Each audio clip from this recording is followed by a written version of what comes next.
नमस्कार।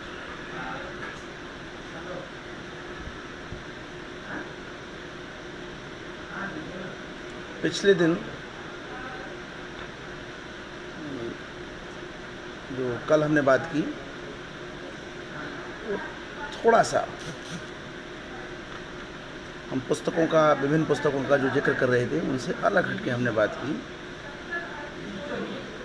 और फिर अपने रूटीन को वापस लाएंगे पुस्तकों पे चर्चा करने के लिए। मैं देख रहा हूँ कि अनूप वर्मा जी आ चुके हैं, नमस्कार मेरा। सुनील प्रकाश भारद्वाज जी को मेरा नमस्कार। दीपांकर द्विवेदी को मेरा स्नेह। डॉक्टर नित्यानंद श्रीवास्तव जी आ गए हैं, जय सिया राम उन्हें। राहुल पाठक को भी मेरा स्नेह। और आशुतोष त्रिवेदी भी मुझे देखने लगे, उनको भी मेरा स्नेह। हरिशंकर गुप्ता जी को भी मेरा नमस्कार। और बहुत सारे लोग मुझे देख रहे हैं जिनके मैं नाम नहीं जानता हूं, लेकिन कम से कम जो लोग जिन्होंने टिप्पणियां की हैं वो मुझे बहुत आसानी से दिखे। तो कविता बाना जी आ गई हापुड़ से, उन्हें मेरा नमस्कार। प्रारंभ के 2-3 दिन, एक हफ्ते पहले, कुछ नकारात्मक टेलीफोन मेरे पास आए, लेकिन परसों से ऐसा संयोग हो रहा है कि मेरे पास सकारात्मक फ़ोन अधिक आ रहे हैं। परसों भिंड से भाई महेंद्र कुमार का फ़ोन आया। कल मैंने जैसा आपको जिक्र किया, रायबरेली से सुनील मौर्य का फ़ोन आया। आज भी मेरे पास 2-3 अच्छे लोगों के फ़ोन आए, उनका मैं जिक्र करूंगा अपने वक्तव्य से पहले। नुपुर चतुर्वेदी जी आ गई हैं, उन्हें मेरा नमस्कार। अमीन वातिश जी आ गए, उन्हें नमस्कार। वीके गर्ग जी मुझे देखने लगे, उन्हें भी मेरा नमस्कार है।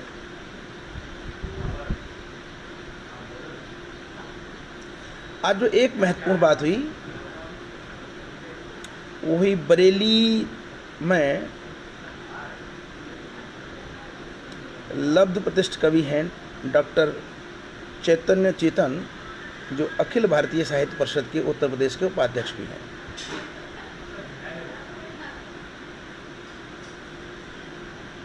बहुत अच्छी बातचीत हुई और उन्होंने कहा कि निश्चित रूप से सनातन संस्कृति और भारतीय राष्ट्र के लिए ऐसे प्रयासों की आवश्यकता बहुत दिनों से थी और उन्होंने आश्वस्त किया कि हर प्रकार से वो साथ रहेंगे। उन्होंने मुझे आमंत्रित भी किया कि आप बरेली आएँ तो मिलें, और मैंने भी उनसे कहा कि कभी आपका कानपुर आगमन हो तो मुझसे मुलाकात। शिक्षा संस्कृति उत्थान न्यास में जब मैं कई साल तक सक्रिय रहा, एक सामान्य कार्यकर्ता से लेकर प्रांतीय संयोजक हुआ, प्रांतीय संयोजक के बाद मैं क्षेत्रीय संयोजक हुआ और क्षेत्रीय संयोजक के बाद राष्ट्रीय कार्यकारिणी तक पहुंचा, तो उस समय के मेरे मित्र और इतिहास के अध्येता और एक इंटर कॉलेज के प्रिंसिपल डॉक्टर अनूप शर्मा जी से आज सुबह मेरी वार्तालाप हुआ।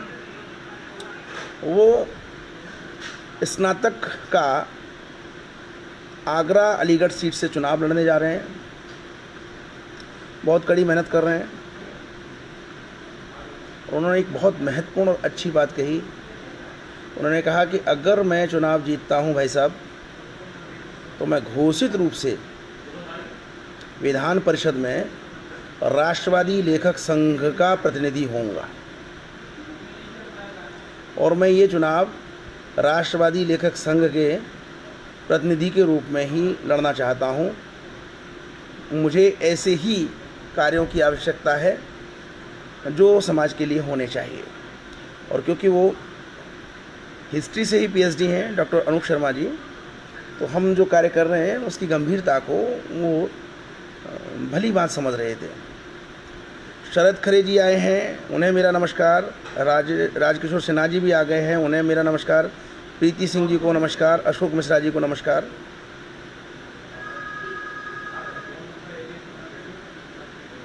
एक तीसरा वार्तालाप और मेरा हुआ और वो हुआ जौनपुर के योगेंद्र सिंह योगी से, जो आजकल मुंबई में रहते हैं और उनका कंस्ट्रक्शन का काम है। बहुत अच्छी बातचीत उनसे हुई और उन्होंने कहा कि निश्चित रूप से समय आ गया है कि हम एकजुट होकर अपने लक्ष्यों की ओर बढ़ें। जो कार्य इन पिछले 70-75 सालों में नहीं हुए हैं, उन कार्यों को करने के लिए कठोर परिश्रम करें। कल रात वक्तव्य के बाद मेरी बातचीत हुई थी पटना से डॉक्टर अजीत पांडे से। उनका भी कहना यही था कि ये जिस दिशा में हम लोग चल रहे हैं वो एकदम उचित दिशा है और निरंतर मिलकर हमें मेहनत करनी चाहिए।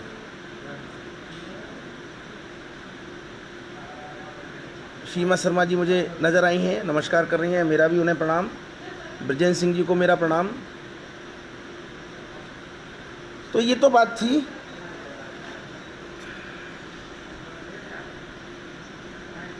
जिन लोगों से मेरी बातचीत हुई कल से लेकर आज तक। उनमें मेरे एक मित्र हैं, रेलवे में ही कार्यरत हैं, आशुतोष त्रिवेदी। उन्होंने कहा कि मैं चाहता हूं कि आपके वक्तव्यों का मैं अंग्रेजी में अनुवाद करूं। मैंने कहा मुझे बहुत प्रसन्नता होगी और आवश्यकता भी है कि हम अनुवाद कार्यों के माध्यम से चीज़ों को आगे बढ़ाएं। तो इस प्रकार कारवां धीरे धीरे बढ़ रहा है। लगभग 5000 के करीब लोग सम्मिलित हो चुके हैं, जिसमें से मेरा अनुमान है कि 300-400 लोग ऐसे हैं जो गंभीर कार्य करने के इच्छुक हैं। तो ऐसे सारे लोगों को जिनके अंदर आग है सनातन संस्कृति के लिए, भारतीय राष्ट्र के लिए, मेरा वंदन है और अभिनंदन है। कुछ लोग विषय से भटकाने की कोशिश करते हैं और जब वो भटकाने की कोशिश करते हैं तो उन्हें जवाब देना भी ज़रूरी हो जाता है और जवाब हम देते हैं। आज मैं ऐसे ही लोगों के लिए जो विषय लेके आया हूँ वो विषय है जोगेंद्र नाथ मंडल का। आज मैं जोगेंद्र नाथ मंडल पर विस्तार से चर्चा करना चाहूँगा, जिससे लोगों को पता चल सके कि आखिरकार ये जोगेंद्र नाथ मंडल का बार बार नाम आजकल सुनाई दे रहा है, ये मसला क्या है। मेरा मानना ये है कि इस समय इस्लामिक जिहादी अपने जोगेंद्र नाथ मंडल मॉड्यूल पे काम कर रहे हैं। जोगेंद्र नाथ मंडल आजकल जो बांग्लादेश बन चुका है, आज़ादी से पहले उस बंगाल के निवासी थे, संभवतः ढाका जनपद के, और यही वह व्यक्ति हैं जिन्होंने भारतीय राष्ट्र को अपूर्णीय क्षति पहुंचाई। अपूर्णीय इसलिए कि अब उसकी पूर्ति नहीं हो सकती, जो होना था वो हो गया। और बड़े आश्चर्य की बात है कि अभी भी लोग इस प्रसंग से सीख नहीं ले रहे हैं, और सीख इसलिए नहीं ले रहे हैं कि उन्हें पूरे प्रसंग के विषय में पता ही नहीं है। आदरणीय सर्वेश पांडे जी को मेरा नमस्कार। तो सबसे पहले मैं बंगाल के विषय में आपको बताना चाहूँगा। बंगाल का इतिहास वह इतिहास है जहाँ पर जाति व्यवस्था नज़र ही नहीं आती थी। जो प्राचीन इतिहास है वो जाति व्यवस्था नज़र ही नहीं आती थी। जाति का जो पहला प्रकरण है वहाँ पे 943 ईस्वी के आसपास कन्नौज से 5 ब्राह्मणों को वहाँ के शासक ने, बल्लाल सेन ने बुलाया और उन 5 ब्राह्मणों के माध्यम से सनातन संस्कृति का वहाँ पे प्रसार हुआ। अब जाहिर सी बात है कि यदि 5 ब्राह्मण 940 के आसपास जाते हैं तो इससे पूर्व बंगाल की जो व्यवस्था थी, सामाजिक व्यवस्था थी, वो कोई ना कोई तो रूप लिए हुए होगी। तो वो रूप क्या था? बंगाल जैसा कि अथर्ववेद में वर्णित है, महाभारत में भी प्रसंग आता है बिहार और बंगाल, बिहार भी बंगाल का ही एक भाग था। यह वह क्षेत्र है जहाँ पर ईश्वर की अवधारणा का निषेध है। ईश्वर की अवधारणा का निषेध रहा है, ये वह क्षेत्र है। और यही कारण है कि अथर्ववेद में जो बार बार कहा गया है कि हे इंद्र तुम वहाँ ज्वर भेजो, तो कहीं ना कहीं कोई ना कोई संस्कृति में वहाँ की में कोई दिक्कत थी, जो बल्लाल सेन को वहाँ पर 5 ब्राह्मण बुलाने पड़े कन्नौज से। कन्नौज उस समय भारत के महत्वपूर्ण राज्यों में से एक था। मैं देख रहा हूँ नीता सिंह जी दिख रही हैं, उन्हें मेरा नमस्कार। राघवेंद्र प्रताप जी भी आ गए हैं, उन्हें भी मेरा नमस्कार। हेमा हैं। मेरा निवेदन है कि जिन शब्दों का उन्होंने प्रयोग किया है कृपया उन शब्दों का प्रयोग ना करें। हमें तो चरण स्पर्श की परंपरा से बाहर निकलना है और वैसे भी ये उचित नहीं है, मेरा ये निवेदन है। डॉक्टर नित्यानंद श्रीवास्तव जी लिख रहे हैं जोगेंद्र नाथ मंडल पर एक लघु पुस्तिका आनी चाहिए। निश्चित रूप से मैं आज यही बात कहना चाहता था, आपने मेरे मुंह की बात छीन ली कि जोगेंद्र नाथ मंडल पर एक लघु पुस्तिका आनी चाहिए।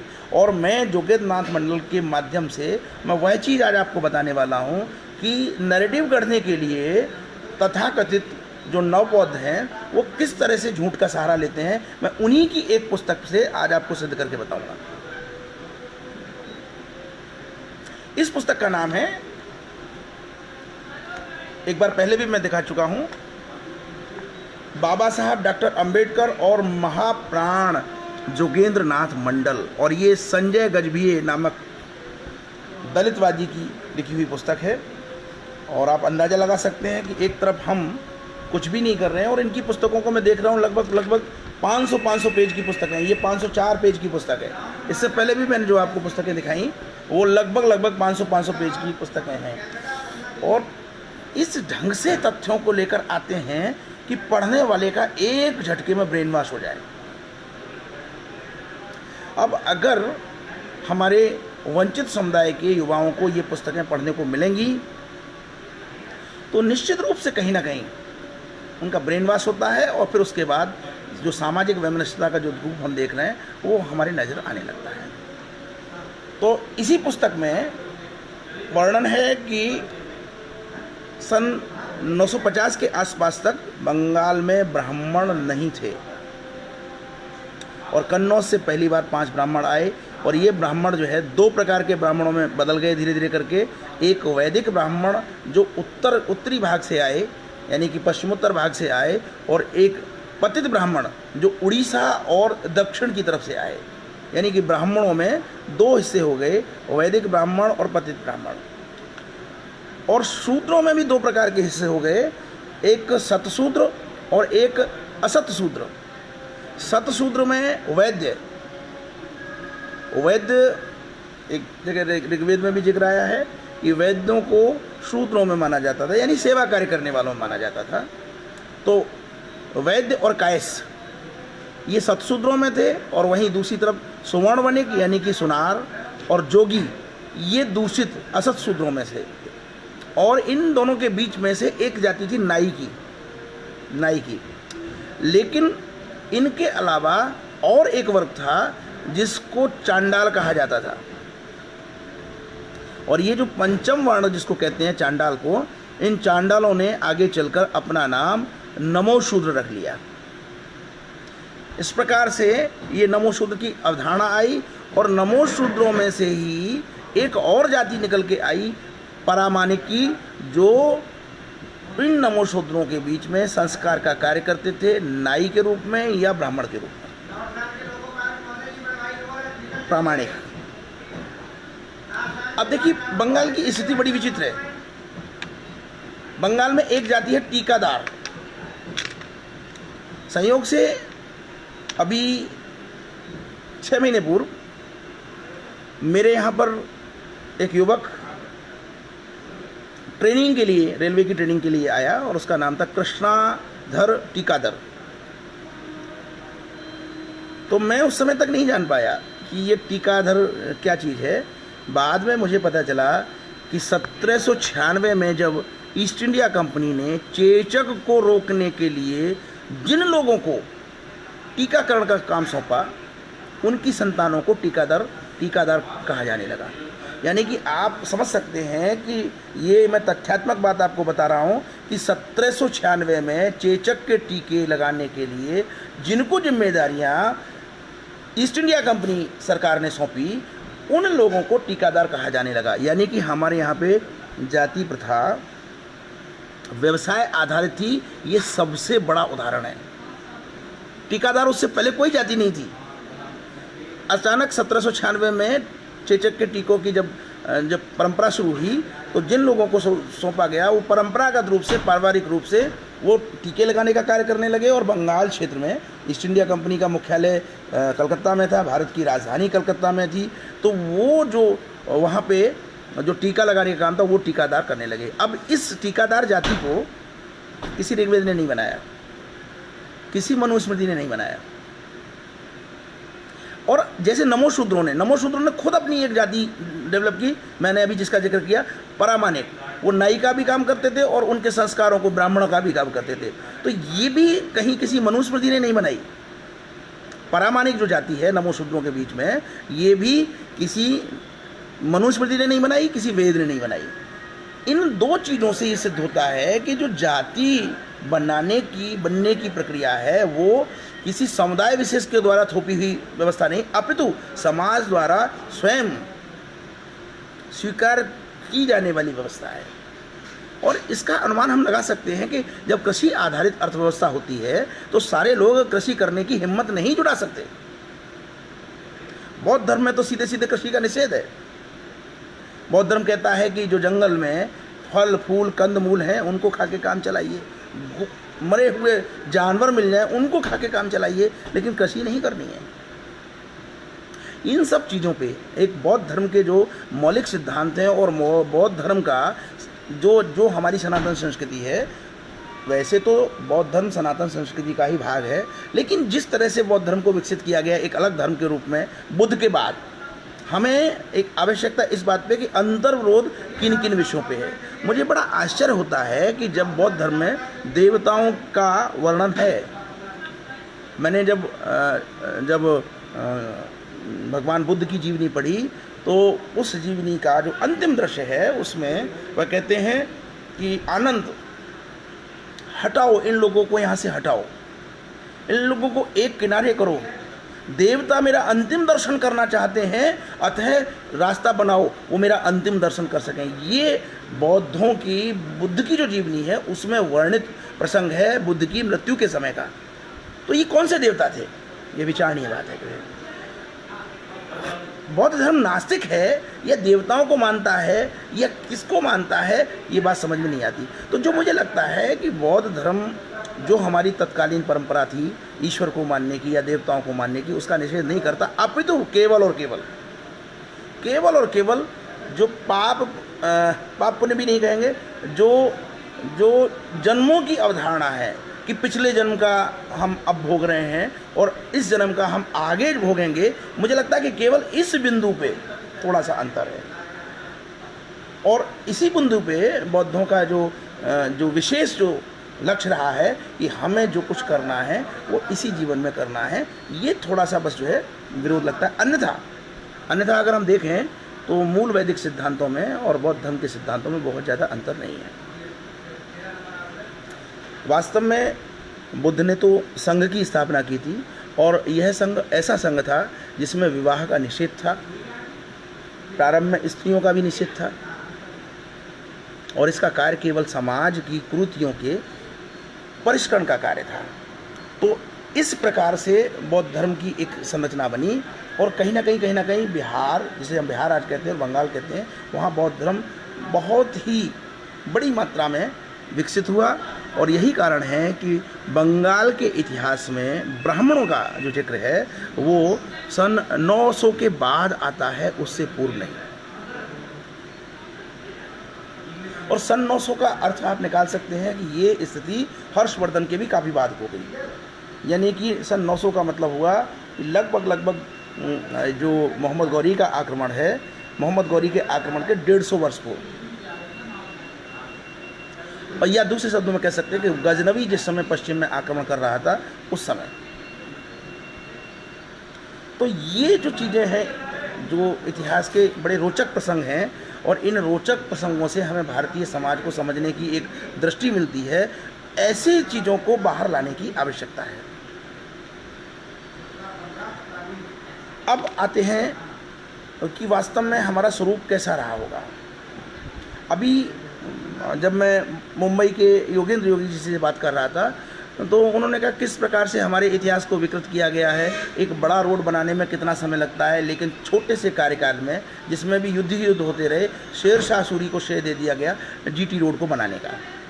तो फिर मैंने उन्हें बताया कि मुझे जो लगता है, पहली चीज़ तो जीटी रोड पर स्थित जो शहरों के नाम हैं प्राय इस्लामिक नाम हैं, और इन इस्लामिक नामों के आधार पर शेर शाह सूरी द्वारा बनाया हुआ उनको वो समझा जाता है। लेकिन जो मुझे लगता है कि यह जो मार्ग है जिसे प्राचीन काल में उत्तरापथ कहा जाता था, यह मार्ग बुद्ध के जीवन काल में भी वर्णित है। मैं बुद्ध की जब जीवनी पढ़ रहा था तो उसमें एक जगह प्रसंग था कि संकस्या के समीप, यानी कि जो आजकल जिसको हम सोनो कहते हैं, उसके आसपास जो है एक संकस्या कस्बा है। संकस्या के करीब जो है जीटी रोड पे 500 के करीब, एक श्रेष्ठी की 500 के करीब गाड़ियाँ अन्न और खाद्यान्न से भरी हुई थी, जो अफगानिस्तान यानी कि अफगानिस्तान की तरफ प्रस्थान कर रही थी। वो बौद्ध को यात्रा के दौरान रास्ते में मिली और उस श्रेष्ठी ने बुद्ध भगवान का जो है आदर सत्कार किया। यानी कि बुद्ध के समय पे भी ये मार्ग था, उस समय की जो भी तकनीक है उन परिस्थितियों के हिसाब से। और उसके बाद जो दूसरा प्रसंग आता है वो नंद वंश के टाइम पे इसके उद्धार का प्रसंग आता है कि उत्तरापथ का उद्धार किया गया। फिर तीसरा उद्धार जो आता है वो अशोक के समय में आता है कि अशोक ने इसके किनारे किनारे फलदार वृक्ष लगाए और बहुत सारी व्यवस्थाएं की, धर्मशालाएं बनाई। सच बात तो ये है कि मुगल काल में उन धर्मशालाओं को सराय का नाम दिया गया। और मैं कभी कभी सोचता हूँ कि ये जो नगर हैं इस उत्तरापथ यानी कि जीटी रोड पे, प्राय इनके बीचों बीच में जीटी रोड के किनारे ही इस्लामिक मोहल्ले क्यों हैं, जो आज घनी आबादी में बदल चुके हैं और पतली पतली गलियों में हैं।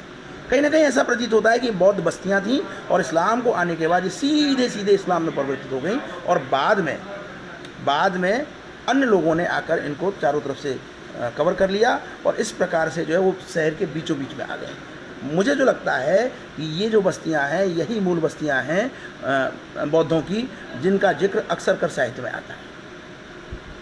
तो ये सब विचारणीय बातें इसलिए हैं कि जब हम जोगिंद्रनाथ मंडल की बात करते हैं, नवबौद्धों की बात करते हैं, अंबेडकर की बात करते हैं, तो ये सारे तथ्य उनको बताने होंगे। कहीं ना कहीं ये बहुत बड़ा जो है एक भ्रम उनके अंदर उत्पन्न कर दिया गया है कि वास्तव में स्थिति क्या है। डॉक्टर नित्यानंद श्रीवास्तव जी ने लिखा है कि कामरूप कामाख्या से हिंगलाक्ष देवी के मंदिर तक यह मार्ग रहा है। बिल्कुल सही, कामरूप कामाख्या से हिंगलाक्ष देवी के मंदिर तक ये मार्ग रहा है। बिल्कुल निश्चित रूप से इसके दृष्टांत जगह जगह पर मिल गए हैं। तो शेर शाह सूरी कहीं से भी इस मार्ग का निर्माता नहीं है, ये अति प्राचीन मार्ग है जो है। अब मैं मूल बात पे आता हूँ। जो मूल बात है, इस पुस्तक में जोगेंद्रनाथ मंडल से पहले नमो शूद्रों में जो सबसे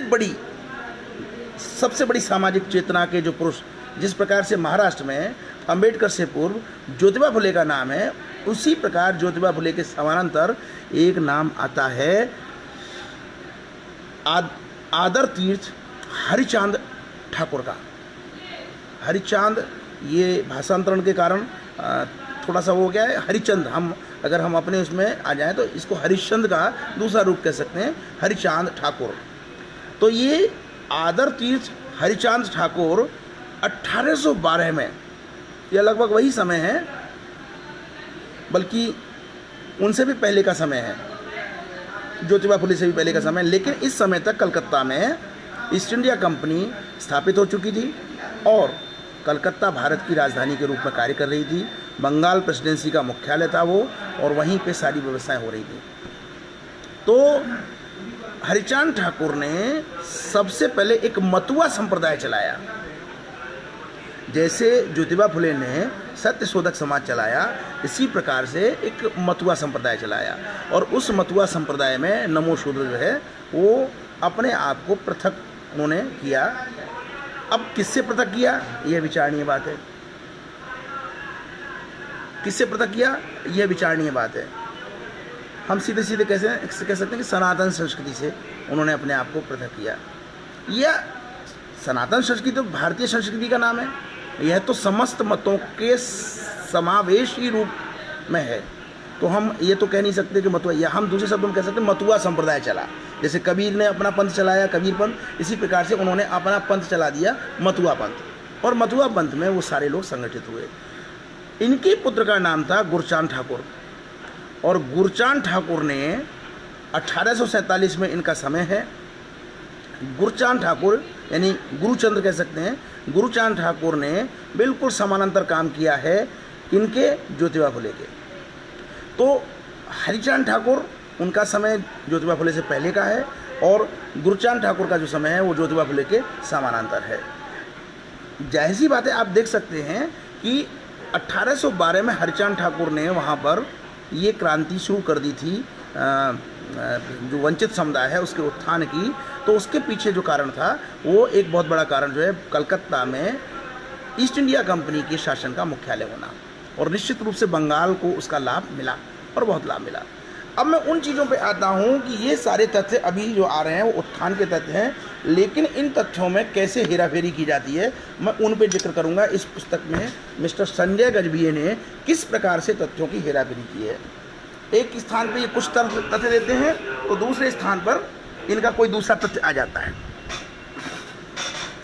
अब देखिए, इन्होंने लिखा है, इनका पेज नंबर 147 पे इन्होंने लिखा है, सर्वप्रथम भारतीय अछूतों को अंग्रेजों ने सेना में प्रवेश दिया। मानवता का व्यवहार पाकर अछूतों ने अंग्रेजों की सहायता की और भारत में अंग्रेजों की सत्ता प्रस्थापित करने में मददगार साबित हुए। कितनी बड़ी बात है। यह सिद्ध करने की कोशिश है कि अंग्रेजों की जो सत्ता स्थापित हुई वो अछूतों के अंग्रेजी सेना में प्रवेश के बाद हुई, और अछूतों ने इस कारण से अंग्रेजों का साथ दिया कि उनको कोई भी सम्मान की दृष्टि से नहीं देखता था, ना मुसलमान और ना हिंदू। तो जब अंग्रेज आए तो अंग्रेजों ने उन्हें यह स्थान दिया। अब यहाँ मेरा एक काउंटर है, एक प्रश्न है। पहली चीज़ तो ये कि बंगाल मुस्लिम प्रभाव में था, वहाँ भी बंगाल का नवाब था। पहला प्रश्न तो ये है कि ये जितने भी नमो शूद्र हैं, मतुआ संप्रदाय के लोग हैं, नमो शूद्र हैं, ये मुसलमान क्यों नहीं हुए थे? कोई तो बात होगी जो इन्होंने इस्लाम नहीं अपनाया।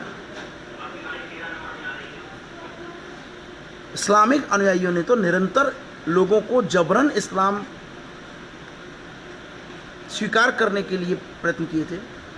ये लोग फिर भी इन्होंने इस्लाम को नहीं अपनाया, नंबर एक। नंबर दो, जब ईस्ट इंडिया कंपनी आ गई तो ईसाई मिशनरीज ने भी ईसाइयों में बदलने के लिए बहुत सारा काम किया, तो ये ईसाई भी नहीं हुए। अपितु इन्होंने स्वयं को मजबूत करना शुरू किया। मैं बस यही बताना चाहता हूँ कि यही सनातन संस्कृति है। जिन हरिचांद ठाकुर की ये बात करते हैं, उन हरिचांद ठाकुर ने कहीं भी सनातन संस्कृति का विरोध नहीं किया है, अपितु तत्कालीन आर्थिक, राजनीतिक और सामाजिक परिस्थितियों का वर्णन करते हुए उन्होंने सबको एकजुट करने का काम किया है। अब देखिए, एक तरफ तो इन्होंने लिखा कि अंग्रेजों की सहायता की, तो अंग्रेजों की जब सहायता की तो दो तीन चीज़ होनी चाहिए। अंग्रेजों की कृपा इन पे बरसनी चाहिए, इनको ईसाई हो जाना चाहिए, है ना। तो अब आप देखिए दूसरी तरफ एक अगले पेज पे, यानी कि बेशर्मी की इतनी हद है कि एक पृष्ठ पे तथ्य कुछ दिया हुआ है और ठीक उसके दूसरे पृष्ठ पे विरोधाभासी तथ्य आ जाता है। और वो विरोधाभासी तथ्य मैं फिर दोबारा सुना रहा हूँ। पहला जो मैंने दृष्टांत सुनाया वो पेज नंबर 147 का था और ये पेज नंबर 148 पे। इसमें वो लिखते हैं, उस समय भारत में ब्रिटिश साम्राज्य की स्थापना हो चुकी थी। जमींदारों को चिरस्थायी बंदोबस्त के तहत किसानों से जबरन कर वसूलने की पूरी आज़ादी दे रखी थी। परिणाम स्वरूप जमींदारों द्वारा मनमानी कर वसूली के कारण अछूत किसान कर और ऋण के तले दबे जा रहे थे। साथ ही अंग्रेज लोग गरीब किसानों से जबरदस्ती नील की खेती कराते थे। तो एक तरफ तो नमोशूद्र संप्रदाय या बंगाल की अछूत या बंगाल के जो भी शूद्र हैं वो अंग्रेज़ों का साथ दे रहे हैं, अंग्रेज़ों की सेना में भर्ती होकर अंग्रेज़ों के शासन को स्थापित करने के लिए, और वहीं दूसरी तरफ अंग्रेज उन पे अत्याचार कर रहे हैं। शासन स्थापित हो रहा है अछूतों के माध्यम से और अंग्रेज जो है जमींदारों के साथ घालमेल कर लेते हैं। देखिए इसको कहते हैं दोगलापन। और मैं अक्सर मैं निर्भीक होकर बोल देता हूँ कि पता नहीं ये कहाँ से दोगले तथ्य लेके जो है सनातन संस्कृति पर सिर्फ कुठाराघात करने में लगे हुए हैं। इसी पुस्तक में, संजय गजभिये की इसी पुस्तक में ऐसे ऐसे तथ्य हैं कि आप चौंक जाओगे। लेकिन उससे पहले इन्होंने विकृत तथ्यों को बिना किसी संदर्भ के आधार पे सुने सुनाए ढंग से इन्होंने जिस तरीके से विकृत किया है, जरा उसका भी एक नज़ारा मैं आपको देता हूँ। ये लिखते हैं कि ब्राह्मणों ने अफवाहें फैला रखी थी कि लक्ष्मी धन संपत्ति की तथा माँ सरस्वती विद्या की देवी हैं। इन दोनों का कभी मेल मिलाप नहीं हो सकता। यदि तुम लोग शिक्षा ग्रहण करोगे तो लक्ष्मी तुम्हारे घर से चली जाएगी और तुम लोग गरीब हो जाओगे। अछूत इस डर से अपने बच्चों को पाठशाला नहीं भेजते थे। वाह, यहाँ तो इस वाक्य में ही इन्होंने विरोधाभास उत्पन्न कर दिया। फिर दोबारा सुना रहा हूँ। ब्राह्मणों ने अफवाहें फैला रखी थी कि लक्ष्मी धन संपत्ति तथा माँ सरस्वती विद्या की देवी हैं। इन दोनों का कभी मेल मिलाप नहीं हो सकता। यदि तुम शिक्षा ग्रहण करोगे तो लक्ष्मी तुम्हारे घर से चली जाएगी और तुम लोग गरीब हो जाओगे। अछूत इस डर के कारण अपने बच्चों को पाठशाला नहीं भेजते थे। इसका मतलब क्या? इसका मतलब हुआ कि अछूत बहुत पैसे वाले थे और पैसे वाले होने के कारण वो नहीं चाहते थे कि उनकी संपत्ति सरस्वती आने के कारण, विद्या आने के कारण चली जाए। अभी थोड़ी देर पहले तो कह रहे थे आप जो है कि वो गरीब थे, अब आप कह रहे हो कि पैसे वाले थे और वो पढ़ते इसलिए नहीं थे कि लक्ष्मी जी चली जाएंगी। वाह वाह, यानी कुल मिलाकर चित भी मेरी और पट भी मेरी। यह नैरेटिव, इस प्रकार के नैरेटिव गढ़े जा रहे हैं। इसलिए राष्ट्रवादी लेखक संघ जैसे संगठनों की आवश्यकता है। कितनी चतुराई से, कितनी धूर्तता से ये लोग अपनी बात करते हैं। और मैं आगे मैं आपको एक दो चीज़ें और बताता हूँ। देखिए सवर्ण समुदाय ने विद्यालय खोलने शुरू किए तो उनको अनुदान मिलता था और वो अछूतों के बच्चों को अपने विद्यालयों में नहीं पढ़ने देते थे।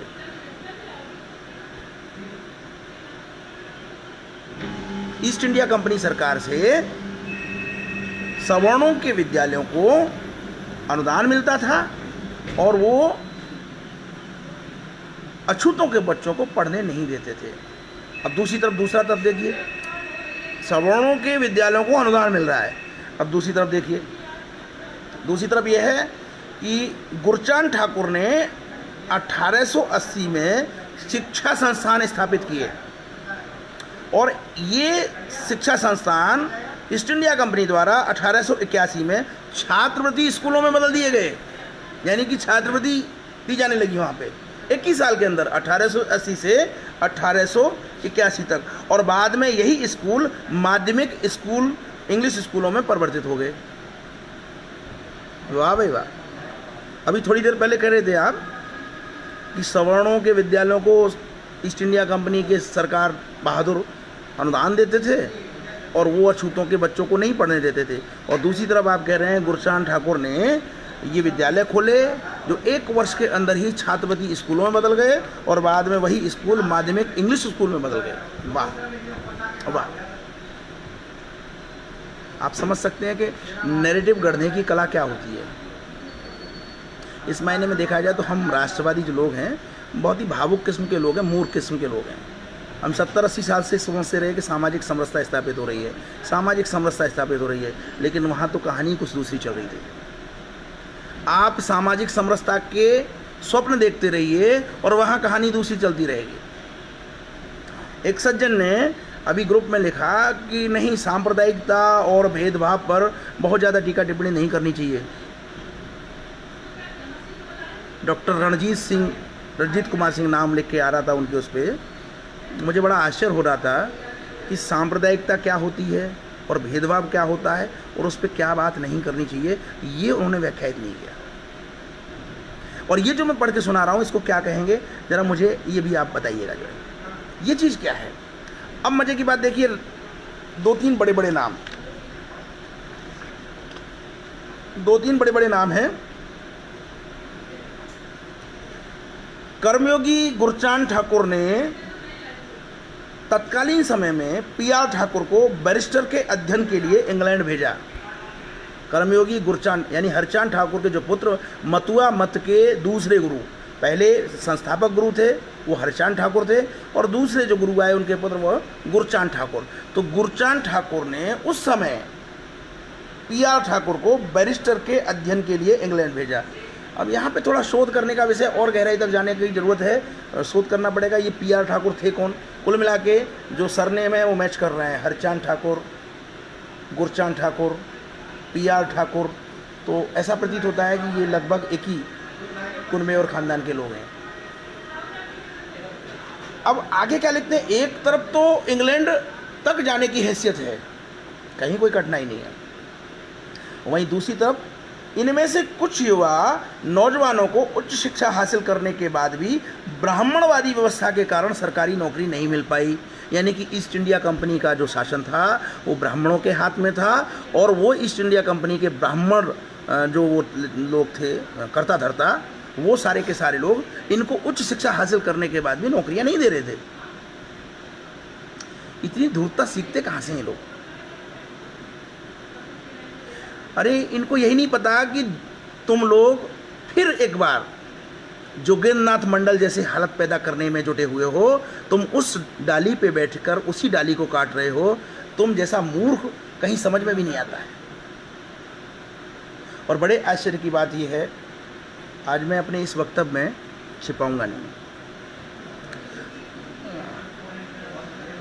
किसी भी आंदोलन को खड़ा करने के लिए कड़ी मेहनत करनी पड़ती है और जब हम कड़ी मेहनत करते हैं तो बड़े त्याग करने पड़ते हैं, बड़े संघर्ष झेलने पड़ते हैं, बड़े जो है अंतर्विरोध और विरोध झेलने पड़ते हैं।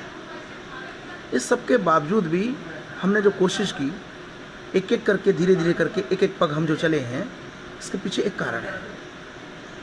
जब मैं अलीगढ़ मुस्लिम विश्वविद्यालय में पढ़ता था तो कहीं ना कहीं मैंने ये देखा कि नैरेटिव गढ़े जा रहे हैं। ये मेरे उस समय की बात है जब मैं पढ़ता था। नैरेटिव गढ़ते हुए मैंने उस समय देखा कि किस प्रकार से नैरेटिव गढ़े जा रहे हैं। और मज़े की बात यह है कि हमारी तरफ से उनका कोई भी प्रतिरोध प्रतिवाद नहीं हो रहा था। तो मैंने एक बार, अब क्योंकि मैं साहित्य से जुड़ा हुआ था, तो अखिल भारतीय साहित्य परिषद के मुख्य कर्ता धर्ता श्रीधर परारकर जी से कहा, सर ये जो वामपंथियों से प्रेरित जो साहित्य है, विशेष रूप से जो नवबौद्धों के बीच में तैर रहा है, ये कहीं ना कहीं सामाजिक वैमनस्यता को बढ़ा रहा है। हमें इसका अध्ययन करके इसका प्रतिवाद करना चाहिए। और मैं समझता हूँ कि मैंने कुछ भी गलत नहीं कहा, लेकिन जो उत्तर मिला वो बहुत ही आघात पहुँचाने वाला उत्तर था। उत्तर ये था कि मैं इन सब कूड़ों को पढ़ने का हिमायती नहीं हूँ, ये सब कूड़ा है, इस कूड़े को पढ़ने का मैं हिमायती नहीं हूँ, इसमें हमें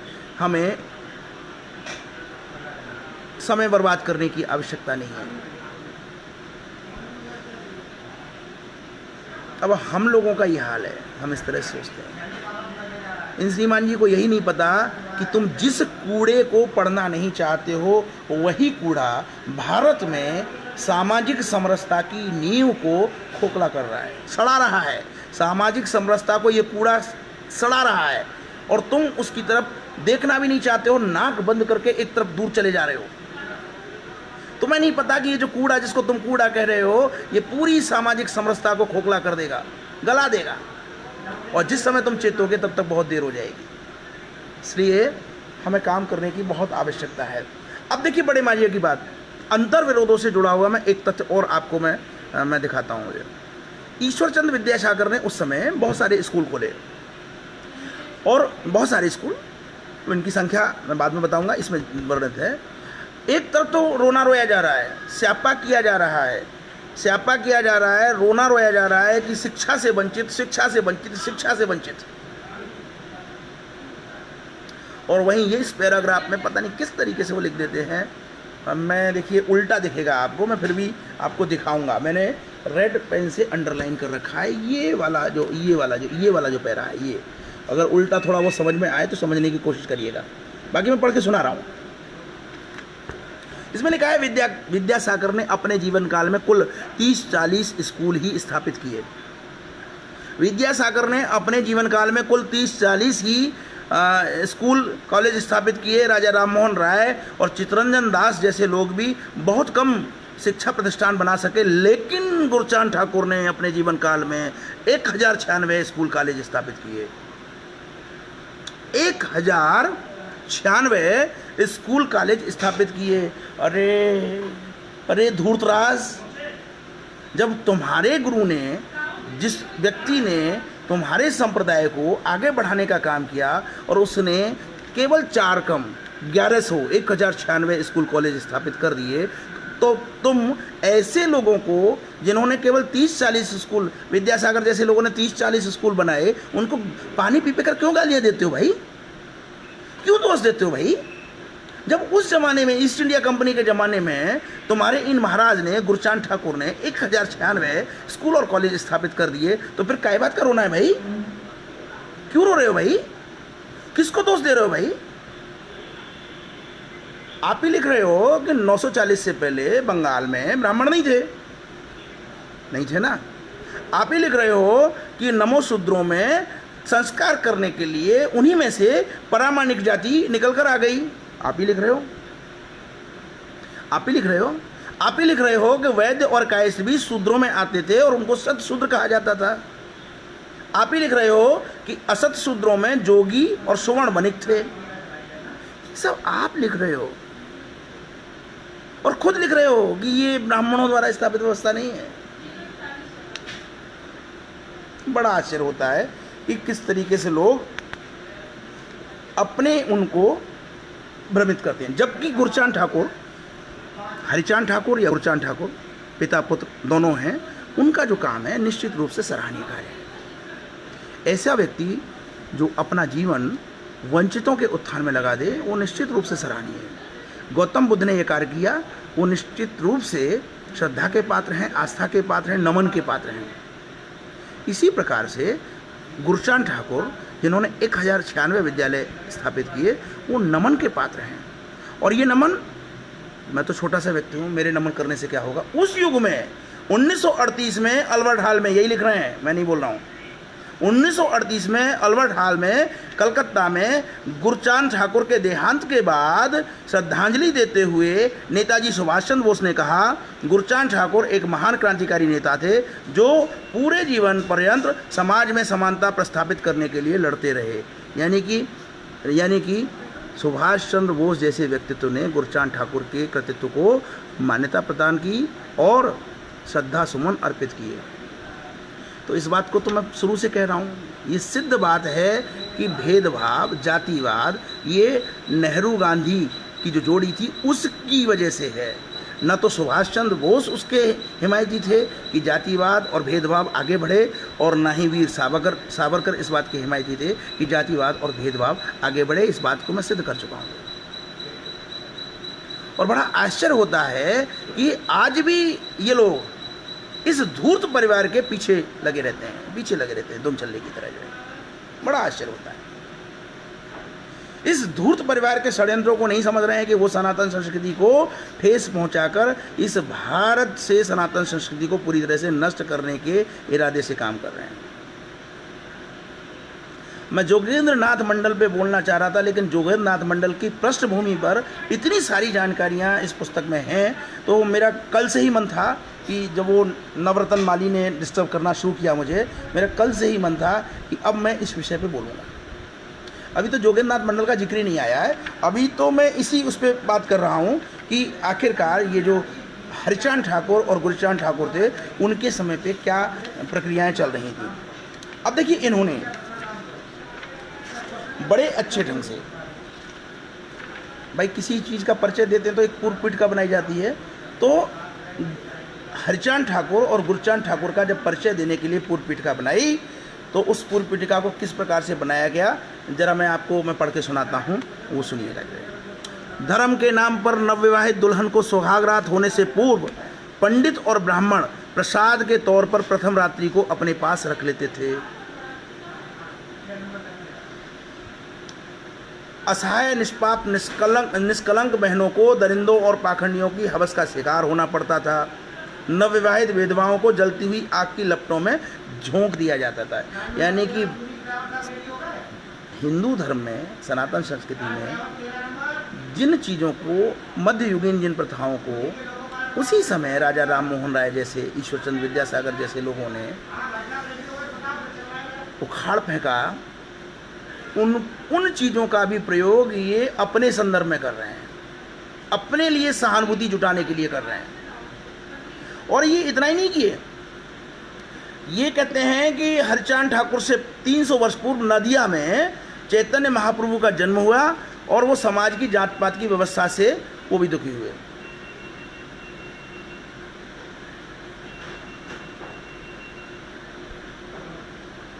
जात पात पूछे नहीं कोई, हरि को भजे सो हरि को होई।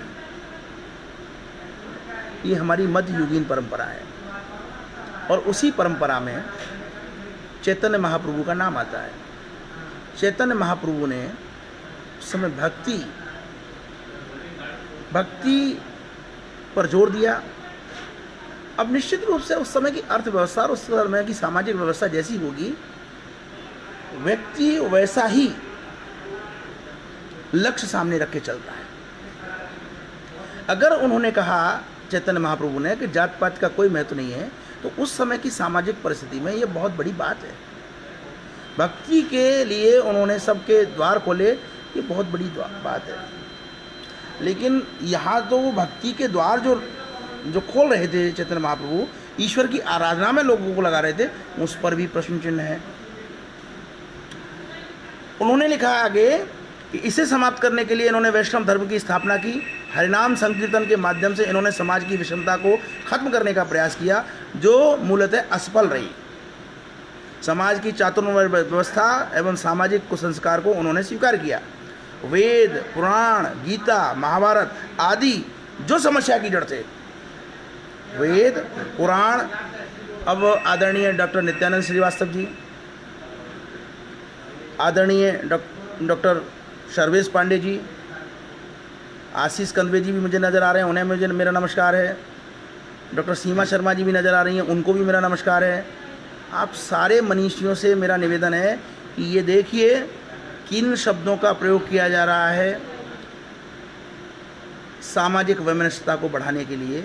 वेद, पुराण, गीता, महाभारत ये समस्या की जड़ थे।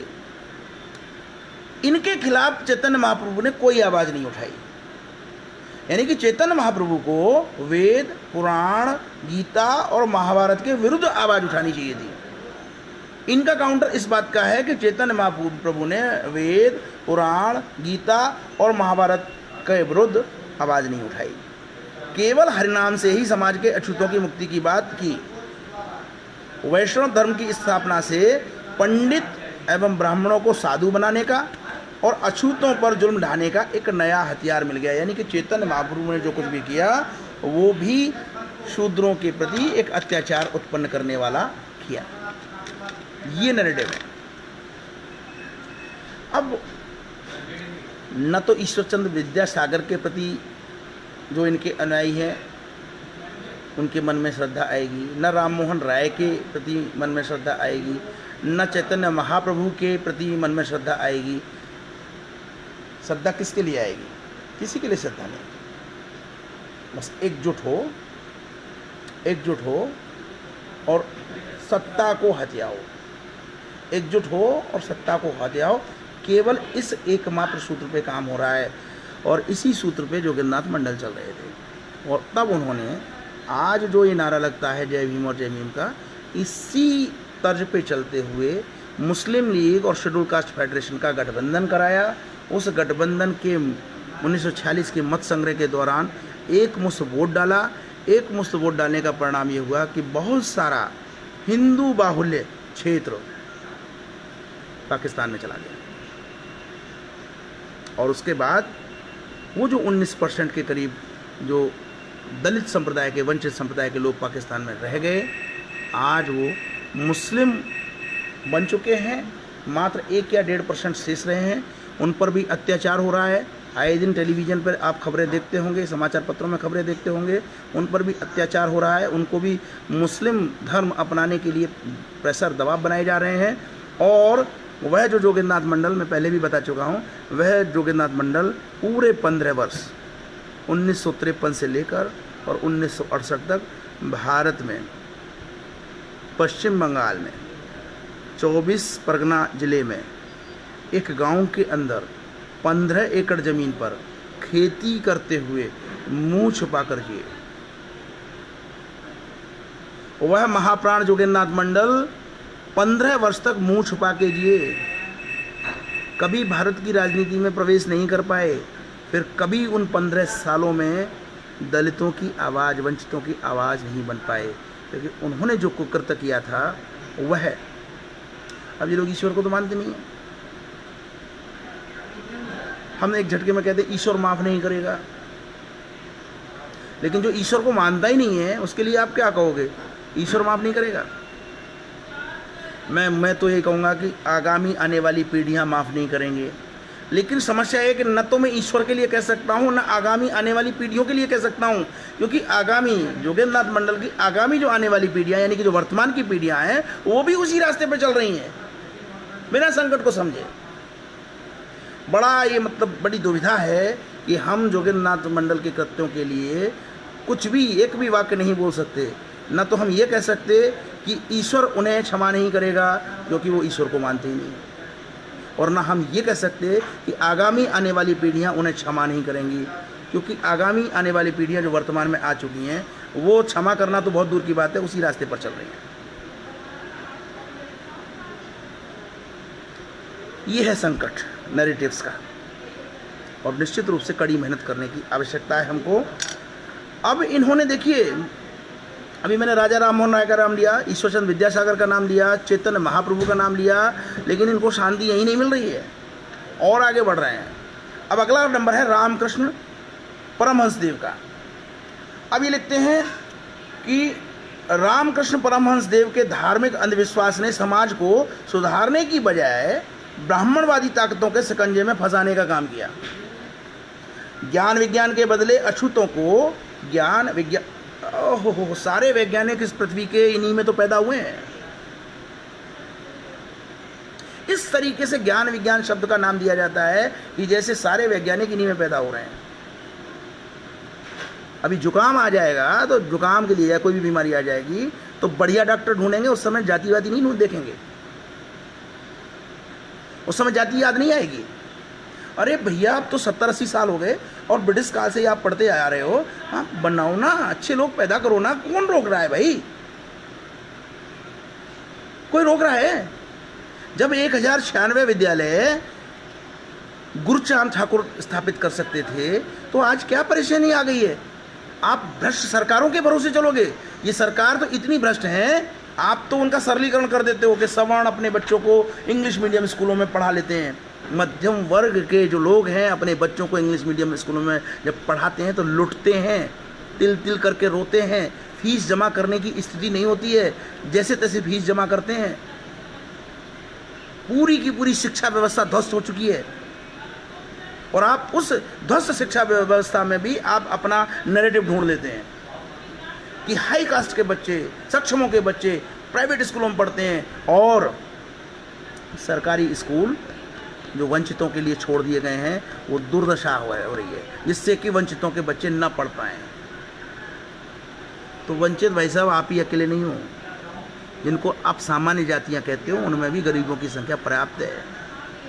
वो तो कहीं के भी नहीं रहे, न तो उन्हें आरक्षण की सुविधा प्राप्त है, न उनके पास आर्थिक स्थिति बेहतर है। सबसे इस समय दलित संप्रदाय भारत में वही है जो सामान्य जाति का है और गरीब है, उसको कोई सुविधा प्राप्त नहीं है। और मजे की बात यह है कि आप लोग नैरेटिव गढ़े जा रहे हो। अरे उत्थान अगर हो सकता है तो हाथ मिला के चलने में हो सकता है। दोगलेपन से उत्थान नहीं होता कि जब आप बीमार हो जाओगे तो सिर्फ आपको अच्छा डॉक्टर चाहिए, उस समय कोई आप जाति नहीं देखते हो, और बाकी हर मामले में आप जाति देखोगे।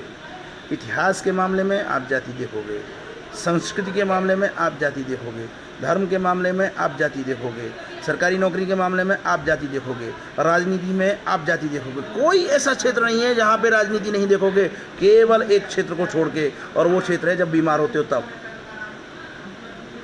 जब बीमार होते हो तब जाति नहीं देखते, और देखनी भी नहीं चाहिए, क्योंकि बीमार होने के बाद हमारा ये प्रथम कर्तव्य है कि अगर हम सक्षम हैं तो बेहतर से बेहतर डॉक्टर से हम चिकित्सा प्राप्त करें।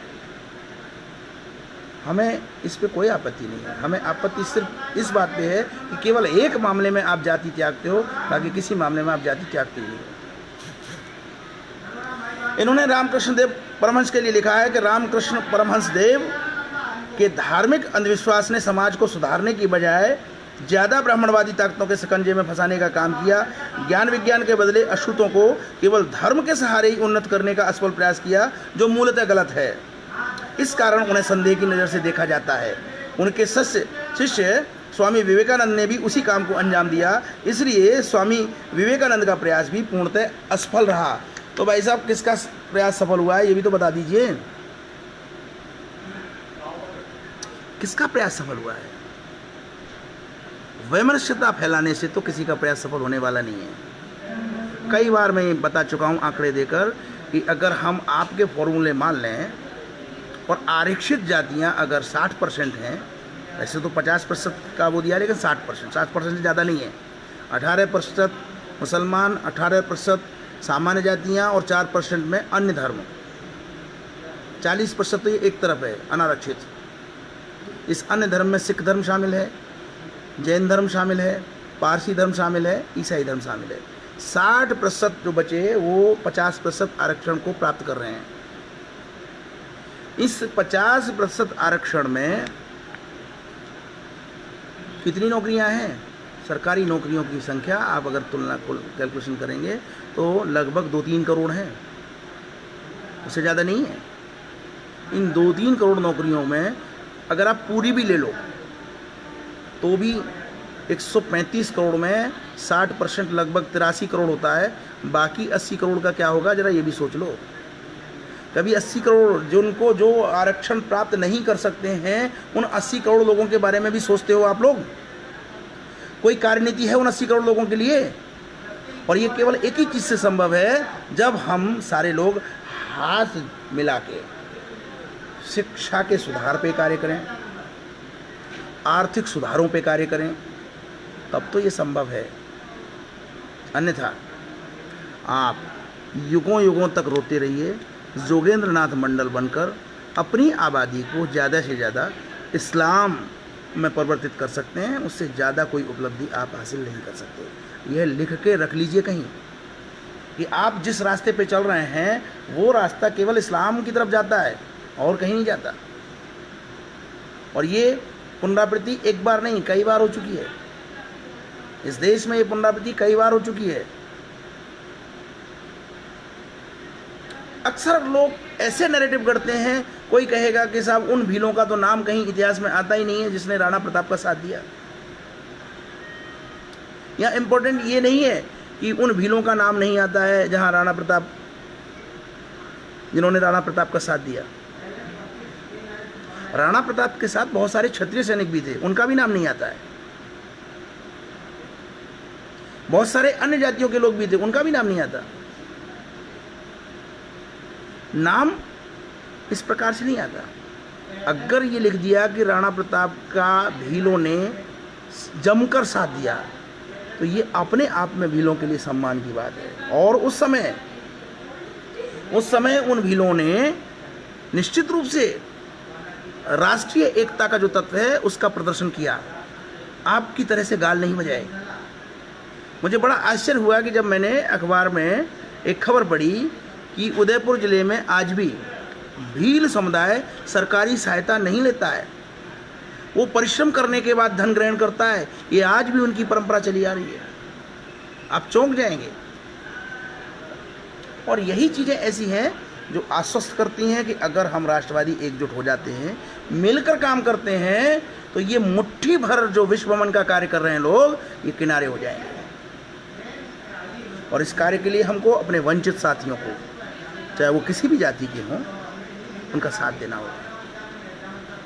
और ये शुरुआत हमें इतिहास के ज्ञान के साथ करनी होगी। इतिहास के ज्ञान के साथ साथ अन्य ज्ञान हमें वंचित समुदाय तक लेकर जाने हैं। जो स्थितियां बन रही हैं इस कोरोना के चलते, जो मुझे लगता है मेरे दिमाग में जो चीज़ें आ रही हैं, वो चीज़ें ये हैं कि अब विद्यालय उस ढंग से नहीं खुलेंगे। अब डिजिटल एजुकेशन का युग आएगा। मैं अगर सब कुछ सही रहा तो यह कोशिश करूंगा कि मोबाइल पे, अब मोबाइल सबके पास है, मजदूर के पास भी है, मोबाइल पे बहुत अच्छे लेक्चर वंचित समुदाय के छात्रों तक पहुँचें और उनका ज्ञान बढ़े। हम ऐसे काम कर सकते हैं। यह काम दूसरे लोगों को भी करना चाहिए, लेकिन दुर्भाग्य से वो दूसरे लोग केवल राजनीति कर रहे हैं, अपने भाइयों की तरफ नहीं देख रहे हैं। लेकिन अगर हम राष्ट्र की बात कर रहे हैं तो हमें इस दिशा में प्रयास करने हैं और इस कार्य योजना पे भी हम एक टीम बनाएंगे। बड़े प्रसन्नता की बात है कि लगभग 5000 के करीब लोग राष्ट्रवादी लेखक संघ से जुड़ चुके हैं, जिसमें से 1000 के लोग करीब सक्रिय हैं और संयोग से लगभग 300 के करीब लोग प्राध्यापक और रिसर्च स्कॉलर्स हैं। ये एक बहुत बड़ी संख्या है। इस संख्या ने अगर थोड़ा भी राष्ट्र के प्रति समर्पण का भाव अगर उनके अंदर हुआ तो हम बहुत सारे काम कर सकते हैं। मुझे उम्मीद है, ये मुझे आशा है। और निश्चित रूप से जो हमारी जो थिंक टीम है वो बहुत प्रभावशाली, निस्वार्थ है। इस बात की हमें बड़ी खुशी है। ये थिंक टैंक बहुत सारे रास्ते निकालेगी और आप यकीन मानिए कि आने वाले दिनों में राष्ट्रवादी लेखक संघ मील के पत्थर स्थापित करेगा। मुझे विश्वास है, बिना किसी सरकारी सहायता के। हम किसी सरकारी सहायता के लिए किसी बाली के दरवाजे पर नहीं जाएंगे। ये हम शुरू से ही संकल्प लेकर चल रहे हैं। हम भारत के नागरिकों में जो राष्ट्र के प्रति समर्पित हैं, जिनका मूल भाव इदम न मम इदम राष्ट्राय है, वो निश्चित रूप से सक्षम हैं सारे गतिरोधों को तोड़कर आगे बढ़ने के। हम ये काम करेंगे। मैं समझता हूँ कि मैं जोगेंद्र नाथ मंडल की पूर्व पीठिका के चक्कर में बहुत सारे मैंने ऐसे तथ्य आपके सामने रख डाले कि जो आप सब लोगों के लिए महत्वपूर्ण है। इस पुस्तक से पहली बार मुझे पता चला, मैं सच बता दूं, कि राजा राम मोहन राय, राजा शब्द लगा हुआ है, राय शब्द लगा हुआ है, तो शायद क्षत्रिय होते होंगे, नहीं, वह ब्राह्मण थे।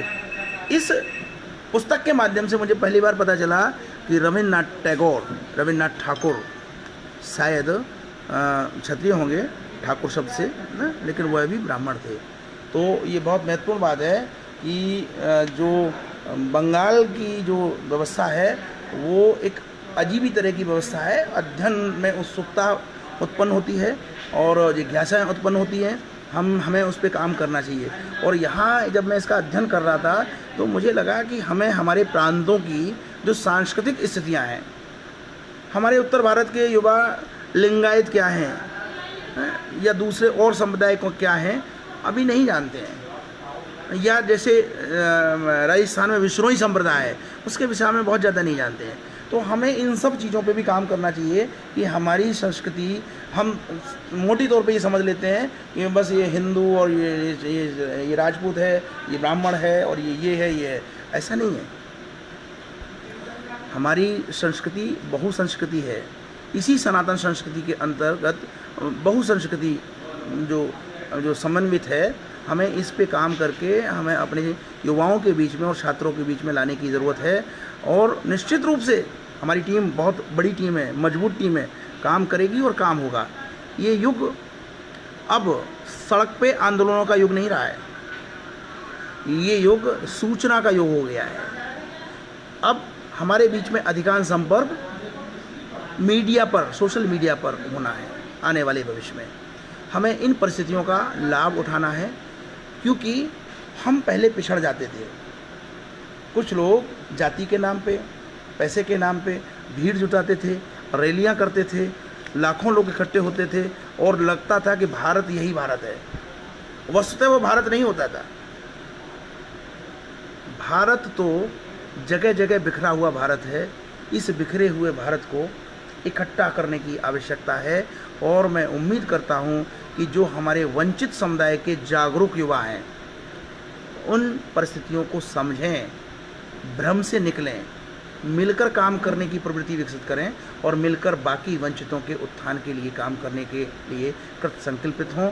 ये मेरी कामना है। और इसी के साथ समय बहुत हो गया, बहुत मैं बोला। जोगेंद्र नाथ मंडल कल जोगेंद्र नाथ मंडल रहेंगे, इसलिए आपको बहुत बहुत धन्यवाद के साथ मेरा नमस्कार।